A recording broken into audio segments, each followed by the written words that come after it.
قابل احترام بھائیوں، دوستوں، بزرگوں،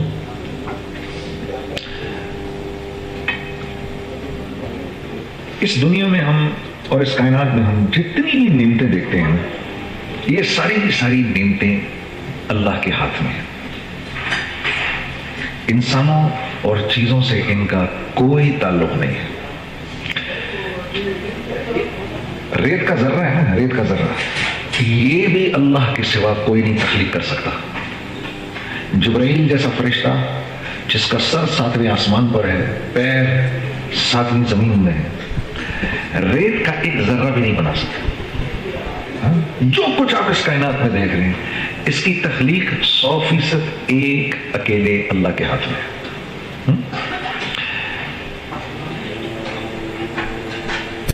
اب انسان دنیا میں کیوں بھیجا گیا؟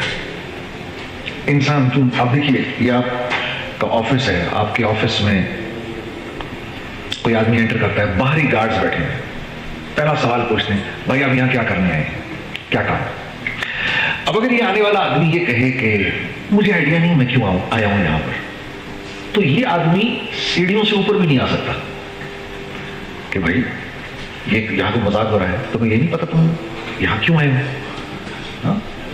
تو ایک آفس، ایک نارمل سا آفس، یہاں تو کوئی آدمی بغیر مقصد اور بغیر وجہ کے آ نہیں سکتا، تو اس کائنات کے اندر میں اور آپ بغیر وجہ کے ہیں۔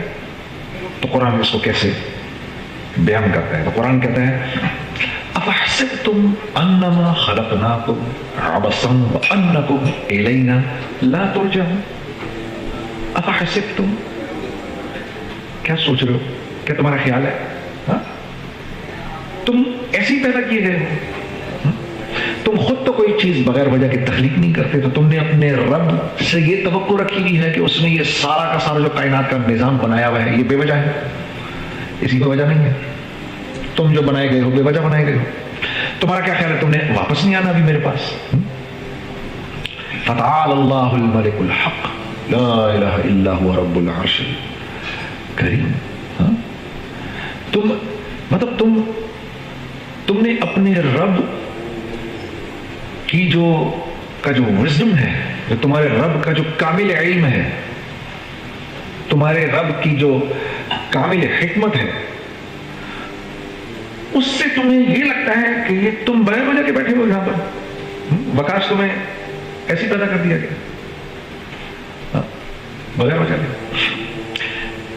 تو یہ انسان کا سب سے بڑا مسئلہ ہے کہ وہ یہ سوچتا ہے اپنی علم اور اپنی سوچ سے کہ میں دنیا میں کیوں آیا ہوں۔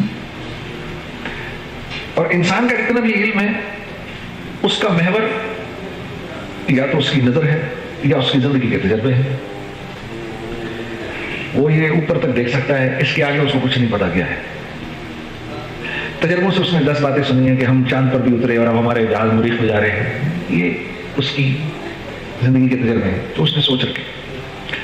جہاں انسان کی سوچ اپنے اختتام کو پہنچتی ہے، اس جگہ سے وحی کا علم شروع ہوتا ہے۔ جہاں اس کی لاجک اللاجیکل ہو جاتی ہے، وہاں سے وحی کا علم شروع ہو جاتا ہے۔ اب اگر رسول اللہ صلی اللہ علیہ وسلم ہمیں نہ بتاتے تو ہمیں زندگی پر نہ پتا چلتا کہ ادھر 2 کرامن کاتبین بیٹھے ہوئے ہیں۔ دنیا کی کوئی لاجک یہ پروو ہی نہیں کر سکتی، لیکن بیٹھے ہوئے ہیں۔ اسی لیے قرآن نے جب کہا نا ذالک الکتاب لا ریب فیہ، یہ ایک ایسی کتاب ہے، یہ سیدھی پکی ٹھکی بات کرتی ہے، اس میں کوئی توڑ جوڑ موڑ نہیں ہے۔ تو پہلی جو قرآن نے بات ماننے والوں کی صفت بتائی، وہ یہ بتائی کہ یہ ہدایت دیتی ہے کن لوگوں کو؟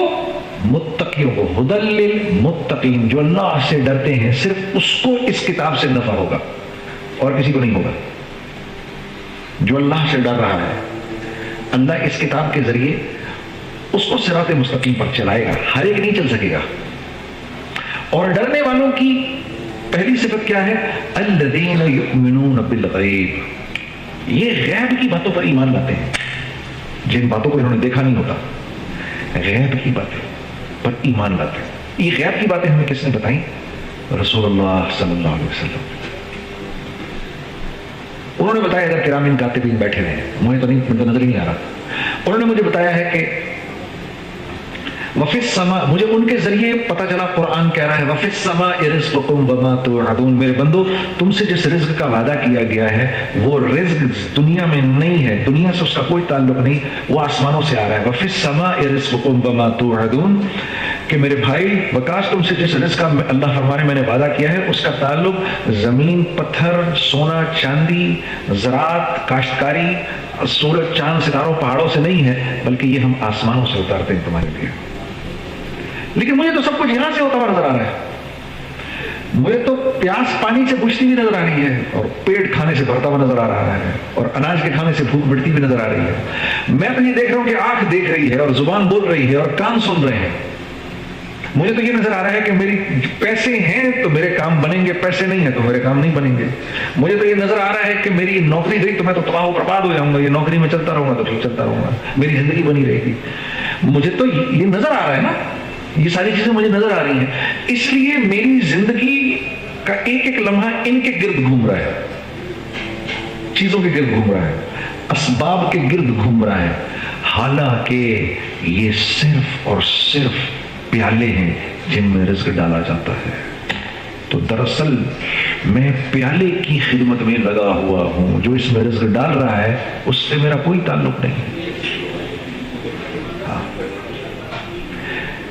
تو جو یہ زندگی گزارے گا تھوڑے دنوں کے بعد پھر اللہ کی طرف سے اس پر حالات آنا شروع ہوں گے.